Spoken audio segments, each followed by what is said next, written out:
Hello and welcome to another episode of Michael and Mom Talk Cancer. I am your official host, Michael Reed Kramer, and I am the other official host, Ashlee, aka Mom Kramer, and today we have a very, very special guest. always so special, but this girl, you touch our hearts. Another you Sylvester. touch our hearts. And Another Sylvester cancer patient here. Yeah, cancer patient, cancer survivor, cancer. No, cancer inspiration. LaShae, is your last name Rolle? Because actually, I don't even know your last name. Isn't that crazy? We are so excited because sometimes on this podcast we have people that we know through Instagram, which we also know through Instagram, but that we've never met before, and we are so excited. We've met you in person. It was last weekend, right? Yeah, it was just about a week ago. About a week ago. Yeah. Oh, Michael's gonna sing a song. Be careful. He just might start singing on you. No, I won't. He might. And you are, I've seen you on Instagram. I've seen you on TV. We'll get into that. But in person, you are just like, you exude. You're just radiant. You're just beautiful. A strong woman. You I appreciate strong, radiant. You exude such good energy.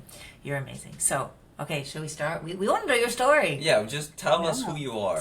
Tell us your story. Yeah. Yeah, so right now I'm 27. I'm a girl, as we said, originally from the Bahamas, now living in the U.S., in Miami more specifically. And I came down to Miami because I wanted to start my PhD. And I did that. It was going so great. I got matched with a mentor in the Cancer Center. So I started working on cancer research, and I power lifted on the side because I played basketball in college, actually, also. So I was like, okay, cool. Let me do that. Let me play ball. Let me do some academics. Have a little good time. And it was pretty fun. It was going so good. And then out of nowhere, I noticed I had a lump, and I monitored it for a little bit, and then it grew. And I went in for a woman's health exam, and I got a referral to get a mammogram and ultrasound. And you know how that goes down. All of us who are part of the community. Yeah. Yeah. So You came here. How long after? So what year did you? You're 27 now. I know that. But when did you come here? When did you start your PhD? I mean, I came to Miami in 2022, but I was in the U.S. since 2012. Oh, I didn't even know that part. I thought you came here for your PhD. No. Oh, so did you? So you were young when you came here, 2012. How old were you? Yeah. You were a baby. I was 15. So, listen, we're getting into the nature of a podcast now. So basically, when I was 15, I played basketball for my national team in the Bahamas for the under 15 team. And then, obviously, it was well distributed because it was FIBA. And they saw me play, and I was recruited to play basketball in Kansas. And so I went to Kansas. I did didn't not know know that. this part. You left it. This is so cool. Okay. That's pretty cool. Because this is the deep. This is like my We want the background. deep, girl. Okay. This is my true, we're going back. Oh, And didn't I know wanted this. to get a basketball scholarship. And so I was like, okay, I'm going to leave home. I'm going to play. And I'm going to get some scholarships and what's not. And so I kept playing for my national team every summer because, you got to keep qualifying to eventually try to make it to the Olympics. So I played under 15, under 17, and the senior team that would have went to this past Olympics, but we got kicked out. But, it was still a good experience. So close. Getting to represent my country and play against big teams, So it was a good experience. That's amazing. So you did high school actually in Kansas. Yeah, the majority. So 10, 11, and 12th grade. So pretty much almost the whole thing. What was it like going from the Bahamas to Kansas? So here's the thing. Before I said this is very different, but that school I went to is actually known. I don't know if it's statistically known, but they claim they're the most diverse high school in the U.S. So we have kids from China, Japan, Serbia, Macedonia, the Bahamas, all over the world. And there were a group of Bahamians who were already there. And so, I bonded with them. I made a lot of friends. But it was different because also, even though it was a boarding school, most of the athletes, because of the nature of having to travel and do things all the time, they put us to live with host families. And so I lived with a host family. And yeah, I literally was a part of a new family who I mean, we still talk till this day, and they're all cool, but it was very different. I mean, but one of the things I think that is very good about the age that I left was at 15, I'm still a child, Yeah. legally. I'm still growing up. So it was one of those things where I can easily adapt to certain situations. Like how when you learn a language, it's best to learn when you're young Of because you can course. adapt. It was one of those things. So I feel like because I left while I was still growing up, I basically grew up in two places. I was able to grow up in the Bahamas and then get the tail end in the US and get into the US system in terms of academics because a lot of people struggle when they come from a different country with how the US system is, and I got used to Yeah. that multiple choice. No, there's So no Yeah. then, multiple choice. so then you Exactly. went to college here as well. Where did you Yeah, go to school? Texas A&M International. So Oh, I, played NCAA ball, and I was able to fulfill that original goal I had. I wanted to go to the US and get scholarships, and long story short, I was ranked fourth in Kansas in scoring. I was one of the top players there, and I had a lot of offers and a lot of interest and visits I went on, and it was a very fun time. I still to this day think that high school was the most fun time of my life. I was even the prom queen too, so like it Oh, was that's fun. awesome. It was fun. It was look fun at all time. these layers, girl. You're You're a like pro bas. I you're didn't know like you were like Shrek. You got all these like I layers know. peeling off. I know. pro basketball I player. That's so know. cool. We didn't know this about you. Okay, that's really That's cool. why you saw But the heat shirt. Yeah. Yeah. so wait a second. So how did you get into medicine? Because your PhD was to come here for oncology or to come to Miami. So were you majoring in medicine or going that route, like pre-med Yeah. when you were in college? Yeah, so I was one of the few people who were student athletes that majored in chemistry, minor in Yeah. Yeah, biology. yeah, yeah. And so I always wanted to go into medicine if, I didn't go pro because I've always had this thing in the back of my head where you have to have a backup plan when it comes to something like going pro. And things tend to get revealed to me. Like, so I believe in God. I'm a Christian, and so I feel like God just reveals these things to me. And so I was like, what do I do next? Do I try to go pro? Do I try to use my academics? Because I always had, pretty good grades. And I got an injury during my senior year. So I tore my patellar tendon, and it took me out for a good chunk of the season. And to be fair, I could have rehabbed it and come back from it because I think by the summer of my senior year, like when I graduated, I was pretty much back and on the court, for fun. But I said to myself, okay, I am very good at academics. I like research because doing a chem degree, you have to do some research on the side to graduate. Right. Um, I'm gonna pursue this and just like kind of just figure out what I'm doing. And so I did a master's in public health. And why I think that degree was so important is because public health is just so broad. Public health is everything. And so it gave me opportunity to figure out what I want to do and what life is about in terms of for me. And in the middle of my MPH, the COVID-19 pandemic hit, and they allowed us MPH students to work for the Florida Department of Health doing epidemiology and things of that nature. And I So wait, loved it. where were you then? I was at USF, University of South Okay. Florida, for my master's. Yeah, I didn't say Okay. that. Yeah. No, Yeah, I was that's up in okay. Tampa, right up the street. Yeah, just exactly.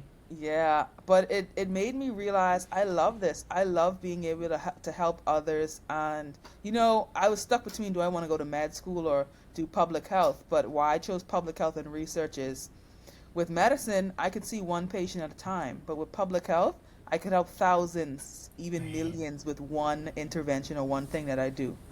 Right. And it was great. And I never was really focused on cancer, to be honest, at this point in time. I just wanted to do diet and exercise interventions for all non-communicable diseases. So it could have been diabetes, hypertension, anything, and obviously cancer is in there. But With your fitness background, I mean, I'm sure that just fell right into you, your personality, yeah, I and your really experience as an athlete, right? Yeah, it's crazy. I mean, the thing is, I think we all just have different experiences in life, and it helps you prepare for things like next steps Yeah. and what I just feel like you have to have an open mind with everything. Everything in life, I just always had an open mind to because when I say, oh, I went to school in Kansas. I went to a boarding school. I was recruited. Like that's like a weird thing to say. Like people probably don't believe that's possible. Like when we were back home in the Bahamas, not much people went off to school like that and did that. And we're like, I'm gonna go try to get my dreams achieved. Like it's. I always had an open mind to things. Yeah. I mean, your story's so cool, but it is kind of true. Like that, being an athlete has prepared you in so many ways for where you are now. Yeah, and I'm So, sure it's helped with like cancer because now you know like Oh yeah. you listen to your body and you went into it really strong as well. Mhm. yeah, I so went now in strong. tell us the next link. Yeah. So, graduated, got your master's. You didn't go straight to or did you have a year, or did you go straight into it? So I graduated in December, and most PhD programs you can't start until August. So I got in for that next semester, but there was like an 8 month gap in between. So Right. I just worked in clinical research for that time, and it actually helped me because now I'm doing clinical research, so it was good. Yeah. So the PhD was in, or is in, because you're still working on it. Yes, prevention, science, and community health. And so, because the disease, they call it disease, I'm working Yeah, on is cancer, I'm like legitimately doing cancer prevention and community health to prevent cancer. It's crazy. it So, the is crazy. majority, what I do is cancer research and prevention across the continuum. So, primary and secondary, tertiary, and quaternary. Primary prevention, prevented me from getting it. I don't know. I don't know. My Yeah. specialty is probably going to be more secondary, tertiary, and quaternary. Right, because we've interviewed a bunch of people that have been athletes that have just been so healthy, the right diet, exercise. I feel like, especially on this podcast, Yeah, we've especially. had a lot of the cancer survivors we've interviewed really have been like the ideal healthy person, and they Yeah. still got cancer. And so I never wanted to be like, tell people that means you can't prevent it. Of course, you still want to do all the right things, but Yeah. I sometimes It mean, just happens it just sometimes. happens, right? And yeah. we do what we can. I Okay, mean, it's not really like prevent. It's like lowering your risk of right, cancer. Like Right, that's a good way to put everybody. it. Yeah, right. because at the end of the day, like people like me and other people you've spoken to, and Michael even, because I saw you used Yeah, to do windsurfing and all that, and Right, you were yeah, in of course. shape. I mean, you look pretty healthy to me. I mean, I don't know your medical history, but yeah. And it's like, yeah, it's just like preventing that risk. I think some people, it's random, it's gonna happen. This is just my personal opinion. But then there's some people who, they might have a genetic mutation, and there are things you can do to lower it, but it's like you can never 100%, say, oh, this will prevent it. 100%, no. yeah, for sure. You can't prevent anything in life 100%. Exactly. Yeah, yeah, Exactly. yeah, That's for what I'm sure. talking about. But lowering your risk, and I do think that going into it with like being healthy, being strong, having a good diet, being fit, I think it makes it just so much easier as well. Hmm. Maybe not, it's not easier, but I think it does help. I think it Yeah, it helps. definitely helps for sure. Yeah. Hmm. Okay, so you're in the middle of PhD, you feel your lump, you're like, oh my gosh, you end up getting diagnosed with cancer. So Hmm. when were you diagnosed exactly? So, February 5th? Yeah, February 5th, 2024. Yeah, yeah. That's crazy. It's not been that long for you. When did you start No. powerlifting? Little bit into my master's. So I would say like October 2023, around there. Oh, okay. So it Wait, no, hasn't no, been no. the year October before. 2020, because I'm messing up the numbers now. Okay, Of my masters, master's, right, not your master's, not PhD. okay, Okay, yeah, so when you're up north in Tampa. Were you always yeah. lifting, or and then you went to powerlifting, or did you start out powerlifting because like that's one of the things you did training with basketball? No, so how that worked out was I'm one of those people who never like lifted at all in high school. We didn't lift. So when I got to college, it's like a new thing because that's mandatory. We have 6 a.m. lifts. Oh my gosh. That's like Right. a nightmare remembering that. But yeah, we would go and have to lift. And I got introduced to that. And we didn't do a traditional powerlifting workout. We did more of a CrossFit style workout. But with that, we would do hang clean, deadlift, bench press, Right. some squats. So some elements of powerlifting, but it was more for speed and explosiveness. But one thing I noticed during that time was, like, I would be squatting like 225 for 12 reps, so everyone else is doing like 95 or 135, and so I was like stronger than a lot of the people, even the people who were around my weight, because it's like, okay, if I'm stronger than the point guard, okay, she's only like 100, Right. Yeah, but and so when I stopped playing basketball, I think this is what people do. They say the retirement place for all college athletes is the gym. We all go to the gym. And so I went to the Yeah. gym and I was like, okay, I'm not going to do all this running anymore. So I already knew, okay, you're not going to be getting a whistle. Oh, I got to run all these miles and stuff all day. No. And so I started lifting, and one of the power lifters on the powerlifting team at USF, they saw me and they were like, wow, you can bench press more than me right now. Like, do you know about the powerlifting club? And I was like, what is that? Like, I didn't even know the name of it. I didn't know that powerlifting was a thing. I'm just out here lifting. And so I went to one of their practices, and I was pretty good, and I just went from there and kept training. And they were like, don't leave. They recruited you. I mean, honestly, the second you go to one their practice, that's all you need to do. There's no more recruiting, because it's a very encouraging and great environment. That's the thing I love about powerlifting. Like, it's always me versus me, or you versus you. It's Right. never people like, being negative or anything. I think most gyms are like that. People only focus on what they're doing, but with powerlifting, they really encourage you. Like, there can be someone right now who's lifting maybe 50 pounds, and that might not be considered for you strong or whatever, but everyone will stop what they're doing and clap and say, you got this, and it's like, that's the spirit of powerlifting, and that's one of the things that drew me to it. Yeah, because that is you. I can tell that is you. You are like this optimistic, Uplifting person. yeah, positive human. We just feel that vibe from you. I'm the one making noise.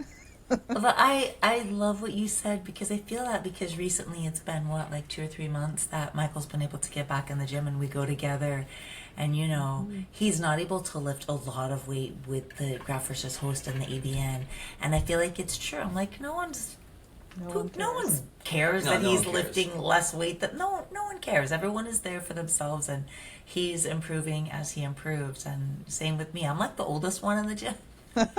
He's the skinniest, and I'm the oldest. I'm not the skinniest anymore. Not anymore. He was. see- I was 2 months ago, I'd say. You see that? I wouldn't say I'm the skinniest anymore, but yeah. I would say I'm the one with the most gray hair, but I'm okay with that too. No one's looking. No one cares. Okay. Yeah. So when did you start? Because we did meet you. I mean, Michael actually met you, I think, Through first, social media. Right, first through social Yeah. media. So did you decide, was it pretty much right away when you were diagnosed that you decided to share your story? Was it organic? Was it just happened? What happened? How did that go about? Yeah, well, to be honest, let me try to go back. Let me turn Yeah. back. So, back in January 29th, I'll never forget that day. That's when I had the ultrasound, right? Before I was diagnosed. Back in those days, I was all over the place, so my mind was not on, sharing my story. And then, after I got diagnosed, had the mastectomy, I started to feel a lot better. I still hadn't shared my story at all during that time. So March 26th of this year, which is also my birthday, I had my mastectomy. That Wow. same day. Wow. Yeah. So on your birthday is when you Yeah. had your mastectomy. Yep. Was that a choice at all, or was it like, So initially, I was supposed to have the surgery on March 14th or something like that. Whatever it was, like the week before. What would that have been? March. No, it would have been 2 weeks before. Whatever that was, whatever date that was, it's like supposed the to be 2 weeks 12th around before. there? Yeah. Yeah, 12th or something like that. But we needed to have a surgeon there, because if I need to have more than, I think it was like 3 lymph nodes removed, I potentially would have needed to have a procedure to repair the lymph nodes to prevent lymphedema. Right. And it was like, either you have it March 26th and then the surgeon is available, or you can have it then and just see if he could do it later. So then that would mean potentially 2 surgeries. And I was like, you know what? I'm not gonna push it because of my birthday, because the only way is like moving it more out, because I mean you got cancer running right now. I mean, Yeah, you gotta yeah, get yeah, this yeah, out of yeah, you. yeah. It's kind of Yeah. serious. So I was like, I need to have as much support and help as possible. And to be fair, on my birthday, all I would have been thinking about is like cancer anyway. So I might as well just make it a celebration. And I Yeah. Yeah. can't wait until next year because it's like a rebirth. Like me after cancer, I'll be one, you know, Do you basically. know? Do you know today? Actually, this won't be released today, but today is October 27th when we're recording this. This is Michael's 4-year rebirth. It was 4 years What? ago today that he had his My BMT. bone marrow transplant. Yeah. Yeah. Wow, So it is, congrats. yeah, it's Thank a you. special day for us here Yeah. too. It's the I made it day. That's what I'm gonna call this. I made I, it. yes. I survived. Yeah. Okay, so then tell us about the social media when that like, Yeah. So after that happened, I waited about 2 to 3 weeks after that. So I started late April, but I waited 2 to 3 weeks to start going places. And I went to the AYA thing. Like what was it? The AYA summit. one of the dinner. So Oh, the Oh, it was. you yeah, at the summit. yeah, We were there We were there speaking. speaking. Did you yeah. see? I saw y'all. Oh, that was a beautiful event. That was a beautiful Yeah, event. It was amazing. Okay, so AYA for everyone, even though I think most people listening to this podcast know, but adolescents and young adults with cancer. yeah. So we were at the summit, and that was a great, That was the first beautiful, event I went to after my good one to mastectomy. start with. Yeah, that was a great Yeah. one. It Yeah. was really great. And like I literally didn't have anything yet. Like no like you know how you have to have special bras and stuff afterwards. So Yeah. I was like this. I had a shirt and this and I felt comfortable because everyone around me had like y'all understand why I look like that. Like I have that. And again, back then that's very early. So a lot of those like body image issues and all that. Oh, Right. I mean, it's normal. It's very it's normal because like normal. your body has changed. It literally has. So I think a part of accepting it is like going through that period, you Yeah, know? 100%. Yeah. I mean, I think that's the great part about the cancer world, like speaking out, connecting with other people, then you don't feel so alone. You don't feel so like this is odd. It is odd, but there's other people that are going through the exact same thing. Yeah. And so Um, after I had that confidence from going there and feeling great, I yeah, basically was like, now I'm gonna go back to the gym. And I said, you know what? I'm gonna see if I could find somebody else who went through a mastectomy and is weightlifting and doing things like that, or at least doing something close to what I'm doing. And there was like nobody, so I was like literally looking. I found a few guys, so like I ran across the last him, Geo, and then right. um I ran across Mr. Pound for Pound, my Chris, guy Chris, and then I ran across King of Chemo. But I'm like, right, there's no females, like, Ryan. and Yeah, so it's I'm like, different. okay, and none doing powerlifting in general. They're lifting a lot of weight, but it's not specifically like a competitive sport. And so Right, I'm like, okay, I'm gonna trial and error this thing, and I'm gonna make an account. And if somebody is like me, which I'm sure, sadly, there will be, if 1 in 8 women are gonna be diagnosed with cancer, right? yeah, I mean, breast cancer, and there are, what is it, like 250,000 powerlifters right now who are females, right? That wow. means somebody is gonna Oh be yeah, some, you know what I mean? Is gonna yeah, benefit somebody down the road. I'll feel bad that they went through this, but cancer is one of those clubs where it's like the initiation sucks, but the community is amazing. yeah. Right. Best Totally club, agree. best club you never wanted to be a part of, but Totally I agree. know. amazing. The best, Didn't but the want best. this. Didn't want it, but best club ever. All right, Yeah, so you started posting on social media because that's what you were looking for. So you're like, let me create the community I want. exactly. I love that. And so you were, when you came to Miami, you came here pretty much alone. I mean, you came here for your PhD. So Yeah. when you were diagnosed, I know you told us this, but I kind of want you to share. So Yeah. where did you get support? And My yeah. parents and obviously my dog, my boy, he's like right next to Oh, me right now. oh, So yeah, my parents, they came down. My dad came down for 3 months, and he was there for me during everything. So like surgery and then chemo. My mom would come in between because she has one of those jobs where you literally can't like get off and it's very demanding. So what she did was she would time it and come to all of my chemos. So and that's pretty much one of the hardest parts I would say anyway. So that's when you need the most support in my opinion. So yeah. So now you're done with chemo, but you still are doing radiation, right? Yeah. So Yeah. I have my last main radiation tomorrow, then I have 5 boosts. So it's just like, it's not as much, it's still considered radiation, but I'm just sitting there and they're only doing a boost to a specified area. So it isn't as bad. Not that I'm saying it's bad, but it's like, you gotta sit there and it's like, Oh, and you know, but it's not that bad. I'm gonna be real. Because my bar of like, this is bad or this is painful is how I felt during chemo. So now everything's great in life. Like Right. nothing sucks anymore.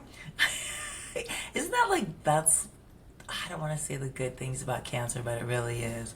Like when Oh you've yeah. been through such a hard thing, it just gives you perspective. I heard this story. I'm going to say this really fast. I heard this story. This guy was talking about he was going on a trip to I forget, like Alaska or something in there, and he was talking about how he's like on the plane, the Wi-Fi wasn't working, the plane was delayed, like all of the crappy things in the middle seat. Gets there, he's in like this environment for like a month, like barely, freezing all the time. He gets on the plane to come back and he's like, oh my God, there's food. Like the perspective totally changes because he went Hmm. through this really like having no, I mean, we get so spoiled. We're so spoiled. It's And true. yeah, Yeah. and I think that cancer just like puts us in this, you're down.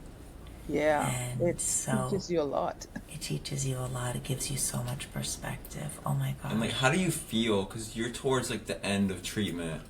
Like, do you feel like anxiety? Do you feel relief? Like, what's like running through your mind as you're about to finish radiation? You've just been through this from the last year. Is there something like you're looking forward to right now? Yeah, like the biggest thing I'm thinking about is getting back, like trying to get back to where I was before. And I mean, all aspects. Like, I think when it comes to the academic side, like, that took the smallest hit. It's funny, but that took the smallest hit. Like, I'm still on track to graduate on time. I'm Wow. still Because going able, through chemo is hard. I Mm-hmm. mean, yeah, no, yeah. Trust. Like, chemo for me, like, when people say that word, it's like, it's almost like, oh my gosh. Oh, yeah, the it's fact you're hard. able to keep up with your studies during chemo is just wow. Yeah. So it was because I had a lot of help. So what I did was I got some extensions on things and I would get things in as soon as possible. So I would time it just like how I would time the workouts because people like see the Instagram page and they'll think all day, every day I'm working out like that. No, 2 to 3 days after chemo, that's when I'm hibernating. I Right. don't know. This is just my opinion. I'm sure there's somebody who's able to do it, but I don't think it's possible to work out like what is it? 2 days after. One of my cycles, I worked out less than 24 hours after, and the only reason I was able to do that, it was before it hit me, because Yeah. it hits like not right for me. It didn't hit right then. It hit like It takes a 24 few hours days. after. Yeah. Yeah, and Yeah, so you're supposed to rest when you're going through chemo like that. yes, But that was not a good it's good to choice. work out when you feel the energy. Exactly. Yeah. Yeah, I learned that by cycle too. Yeah. Yeah. And also builds up in your system. Each cycle, I think, gets a little. At least Yes. for Michael, it was each It cycle gets a little harder. gets a little bit Yeah. harder. Yeah. Cumulative for all. It's Exactly. It's not easy. Yeah. What? Oh, so I guess I don't need to ask this. I was going to ask you what's been the hardest part so far, but I I guess you'd think you say. I think you easily. just said it. No, easily chemo. Like I'm telling you, like the How long did? surgery. Yeah. I could have Yeah. done like after my surgery, there was no difference in my lifting or anything. And then obviously, like with chemo, you get like I don't. It's called chemo brain, but it's like I can't even explain it. I'm just Mm-hmm. like I don't even know. I'm just not 100. I'll just put it that way. And so Oh. with the surgery, you don't have that. Like you're just chilling. You just, I mean, no, let me not say that. You have a piece of your body that's now removed Yeah. for good. But And there is recovery still. That's after surgery, but it is different. I mean, It's also like a mental recovery too, I'm sure. It's like you Mhm. lost a part of your body, which was, I'm sure, part of your identity for your whole life, yeah, and now the rest of your life you live without it. So yeah, it's got to be something that it's you just learn to live with, and I'm sure yeah, it's hard to live with that. yeah. I think everything is hard in the beginning about this process, Right. but then you get used to it. Like, for example, like the diagnosis, like that. I don't know. I think that's comparable to going through chemo with how hard it feels. I'm talking like when they first tell you, it's Yeah, like just the feeling. yeah. it's a lot, but like, I think, yeah, the mastectomy is hard because having breasts, like, that's what separates us from a man. Like, for a lot of people, that's what makes you a woman. And for me, it was like, oh man, like, this is like a part of my body that I really liked. Like, it was a part of my body Yeah. where I'm like, yeah, it's one of my things I like about myself. And so it was crazy. And then also the hair. So, like, two of my top things I like about myself. It's two Your of the hair's top things. coming. The hair comes back though. But Yeah. the breast, I mean, you can have It reconstructive doesn't. surgery, but it's not. Exactly. It's different. And for me, I wasn't a candidate for the reconstruction right after surgery. Right. So, because I had a lot of the cancer spread all over the place, it was in all four quadrants of my breast. So, essentially, it was 2 centimeters from my pectoralis major and 1 centimeter from my nipple. So, it was taking up the entire breast. So, Right. because of that, they had to remove like everything. And so I have an option later down the road. I think, what is it, in January? I'm going to meet with the surgeon to see what options I have for reconstruction. But for me, it was more of like, this is a loss, and it's going to be a loss for a good amount of time. It's not going to Correct. be there Yeah, right it's away. part of you. It's part of Hmm. you. I think that's one of the hardest things about breast cancer, talking to other women that have gone through it. Yeah. Yeah. Tell us about the NBC, the Today Show. Oh, That was so yes. cool. You got to tell us about that, like how that happened, and tell us about Oh, it. That was so cool. that was so cool. So basically, how it happened, they found me on social media and they DM'd me and they asked me, basically if I would be interested in going on a show. They didn't tell me much details. Like I had no idea which show it was. I just knew it was NBC. And that could be anything, to be honest. Yeah. They have a lot of shows. And so then I spoke with the researcher. So it was a researcher who reached out to me. And then she connected me to her boss. And that's who I spoke to for the whole period of time. And she's the producer for Hoda and Jenna. And so I was like, oh, so that's what it's going to be. And, they really didn't confirm things until about, I'd say, a week out from it. So, like, I knew I was in contact with them. And I knew that, you know, I could potentially be on NBC, one of the NBC shows for Breast Cancer Awareness Month, but I didn't have any like concrete, like this is the date, this is what I'm going to do, and Right. this is what I'm going to talk about until like a week out. And so I had to gather all my things and, send them over stuff so they can help get my stuff in place to get me out there. And yeah, after it was And you confirmed, were I on had the tickets. Today Show I with did. Hoda and Jenna. That's It's amazing. so cool. It It's was so cool. fun. You were beautiful. People can look at your Instagram, I think, and see it. Do you have it on your Instagram? I Yeah, think yeah, so. yeah. Yeah, yeah. That's what I thought. It's beautiful. We'll put links to your Instagram and all of that. That's so Yeah. cool. I love New York. Yeah. Oh my God. And that was Oh your yeah. first time in My New first time in York, New York. And you also got to meet Christina from Cancer Buddy, which was Yeah. cool which too. is another I went to the connection we have. HQ. Yeah. Yeah, Cancer Buddy's awesome. Yeah, very That's good, awesome. honestly. We love Yeah. I that. love them. We love that app too. And if people listening again, it's an app called Cancer Buddy, and it connects cancer survivors with survivors, caregivers to caregivers. Yeah. Yeah, it's really really cool. Yes. Um, if you could change something in healthcare, Ooh, it's a good Oh, question. what would this, you? yeah, this is going to be easy for me. Oh, She's been good. waiting for this question. No, I haven't been waiting, but like, it's the number, like, this is the most glaring thing that I realized. I mean, I would change a few things, but the I number one know. thing is like access and cost of care. Yeah. Because let me tell you, like, how is it? I'm 26 at the time. Let's talk about the time. I gotta think about when am I gonna have this surgery? When is this gonna occur? I have to think about all the things that go with cancer. But because I'm an adolescent and young adult, AYA, I have to think about fertility. And in the state of Florida, they don't cover that. They So do not. if I did not get that grant from Livestrong, I do not think I would have had 24 eggs preserved. That's just one layer. That's just one layer. Yeah. My mastectomy cost over $300,000. And what Crazy. if I didn't have insurance? Yeah. That's just one thing. Each chemo session is like a couple grand. Like, what is it? I think it was like 10 grand each session. And then the Yeah. radiation sessions are like 8 grand. So, like, and I'm having, what is it, 20 something radiation sessions. So, what I'm saying is, like, you have to be able to afford to live or have insurance. Yeah. So, that is terrible. Nobody should have to be able to afford to live or like live and then have to have a big burden of just medical expenses for what could be the rest of their life. It's insane. So today, as you know, we said it's Michael's 4 year. So his it was October 27th. Millions of I got dollars. I got That's a what I'm saying. bill. I got a bill after for the date of October 27th, 2020, $1.1 million.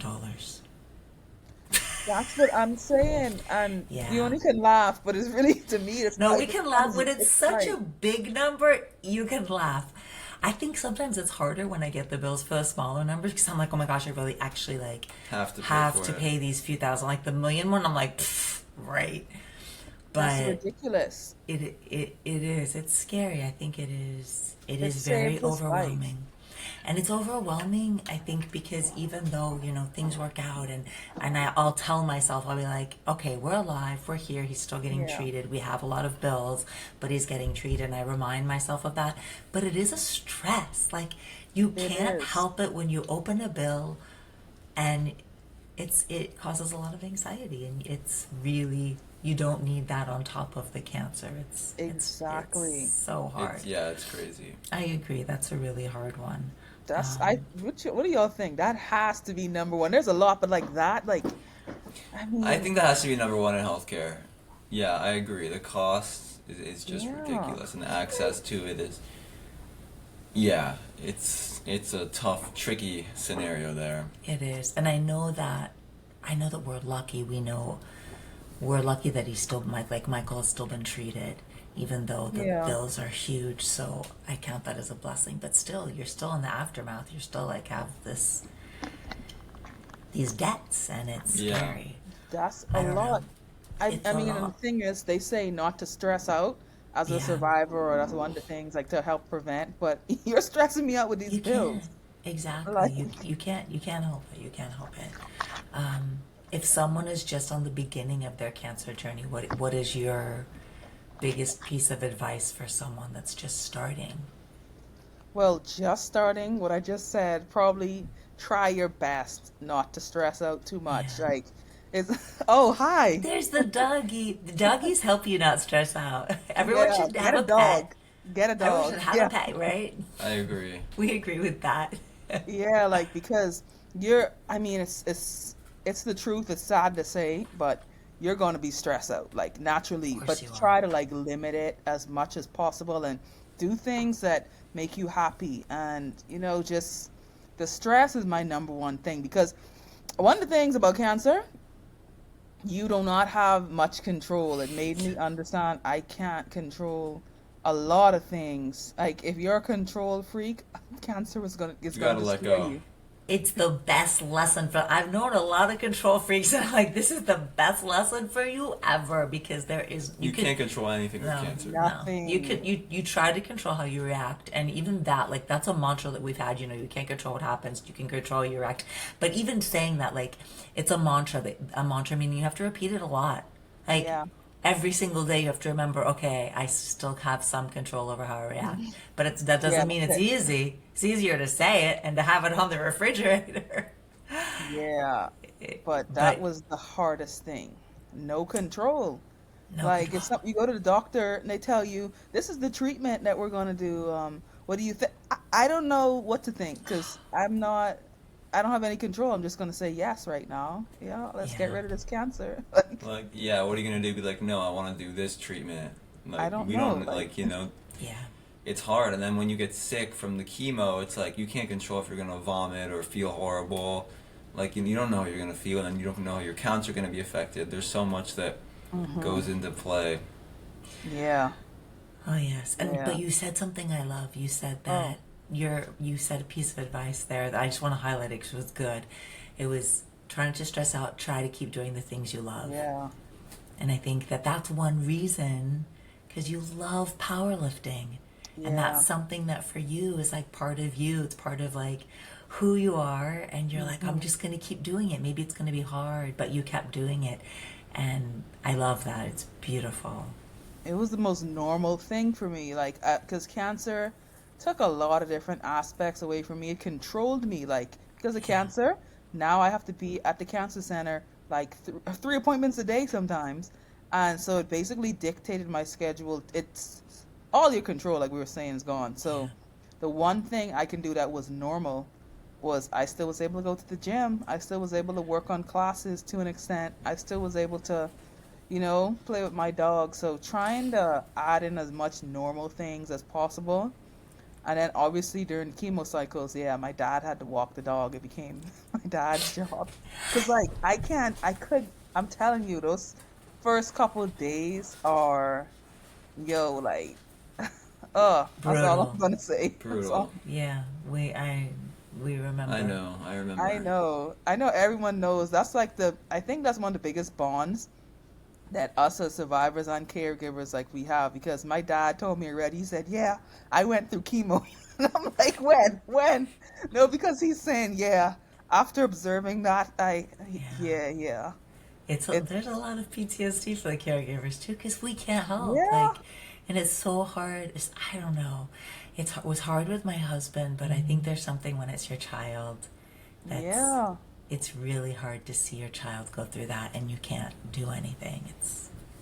Yeah, yeah. They it's would hard. try and they'd be like making me food and giving me my food, and I'm like, "Yeah, I cannot eat this right now, though." You No, could tell that like hurt their feelings, but not hurt their feelings. It'd make them sad to see that you're like in yeah, that kind of state at the moment.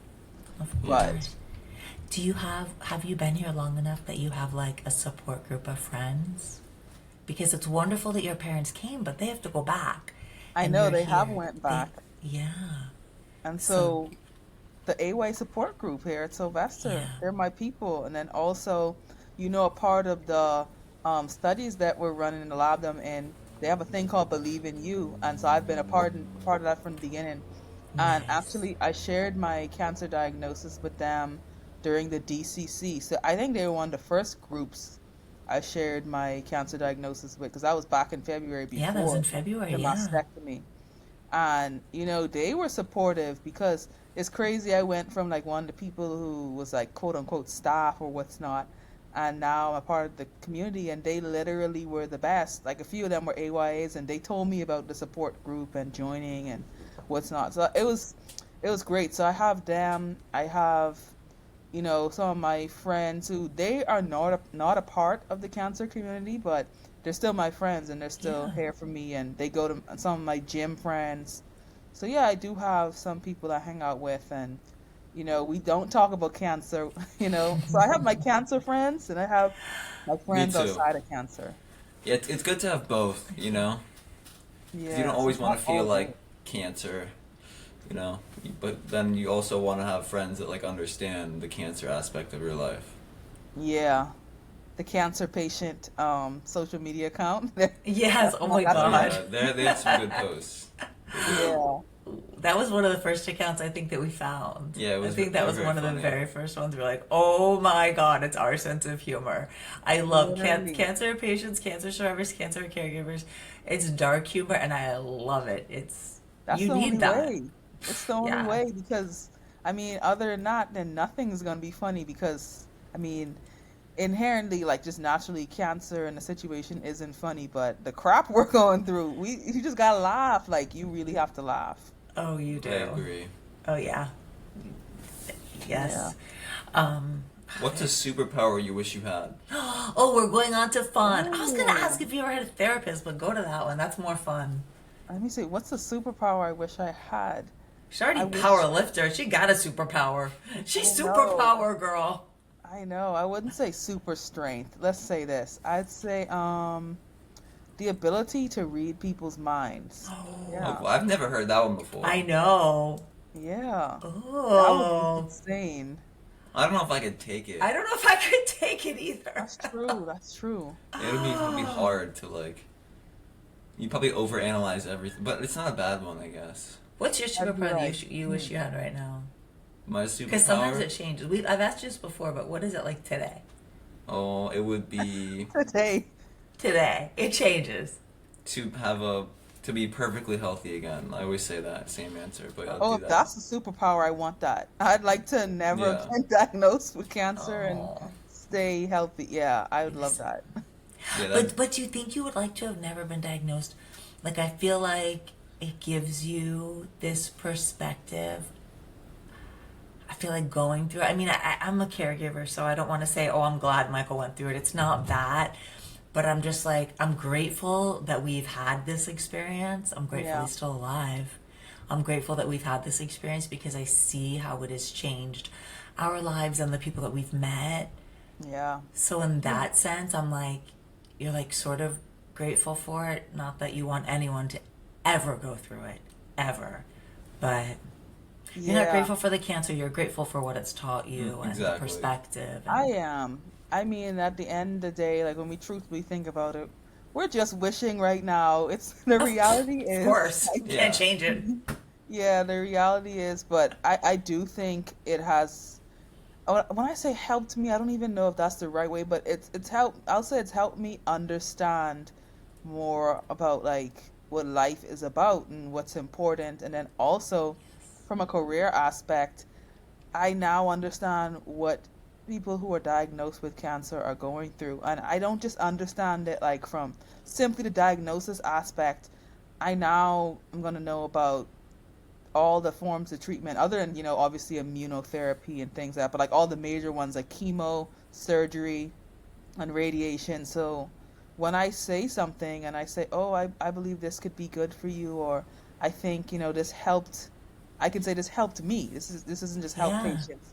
This is what I did and this helped me and I would recommend it and this is something I would do if this was available when I was diagnosed or so I really think it's going to help me in that aspect and also, understanding that a lot of things I thought were important don't matter. And I see Nope. like it's really changed me, like in the aspect where some things that would have frustrated me in the past, I really, like, I can't explain to you, don't care about, like, anymore at all. Because that's great. I totally relate to that. it Yeah. doesn't make sense anymore, right? It's It like, doesn't make sense to worry about that dumb stuff. Like, you realize how short life is. You just don't get mad at those little things anymore, care about them. It's like, whatever, you move on. It's not a big deal. Yeah, exactly. Yeah. It Yeah. is. It gives you an incredible perspective on life. That's the big gift, for sure. Mhm. Okay, what's your greatest lasting message you would want everyone to get from you and your journey in this podcast? Yeah, the same thing I want them to get from my Instagram is that even though you might go through tough situations like cancer, you can be strong after those situations. And strong isn't just physical, strong Of is course. mental and physical because that's the biggest thing that I try to say when I actually do talk to people outside is that it's called strong after cancer, but it's not just lifting weights. It's also, that mental aspect of strength. I think automatically anyone who's a survivor, automatically, like the fact that you're living, you're strong after cancer because this is a lot. So just the fact that your body is here, your body's going through those treatments, you're strong. Like even if you can't lift a lot of weight, like trust me, you're strong because your body was fighting a disease that, cannot end well sometimes, and you're here. Yeah. Exactly. And that is LaShae's Instagram, FYI, which will be in the notes, but it is Strong After Cancer. So easy to find LaShae. Yeah. All right. We do have a signature question. Yeah. And Yeah. it is if you knew you were going to die tomorrow, what would you do today? If I knew that, I think, what would I do? It'd be too late for me to go to a different country. Oh no, we could teleport. Oh, okay. We Then get I we would, get to use our imaginations. yes, then I would go to Europe and I would explore like France, England, and then Spain. So like go down. You got to one day boom, boom, boom. Yeah, I would love to do that. Just see the world. And that's one of the things that cancer taught me. And what I want to do now is whenever I have, obviously, the money to do that, because that's going to be insane to do. My priority is going We're to not worried about the money. I want to do that though before, I do die for sure, because it's good. It's taught me that the world is just so beautiful, and I want to see how beautiful that world is. The world is beautiful. But you are beautiful, and being with you has been amazing. Yeah, thank you so much for being on our podcast. Thank you so much. Oh yeah. This is an really official goodbye enjoyed from your this. host, Michael Kramer, and This is an official goodbye from Ashlee, and an official goodbye from LaShae. Yes. Thank you. And So thank you so much. Thank you everyone for listening. And your beautiful pup. Oh my god, the doggy. If you're watching on YouTube, you just saw the cutest doggy ever. For real. Thank you so much. Yeah, thank you.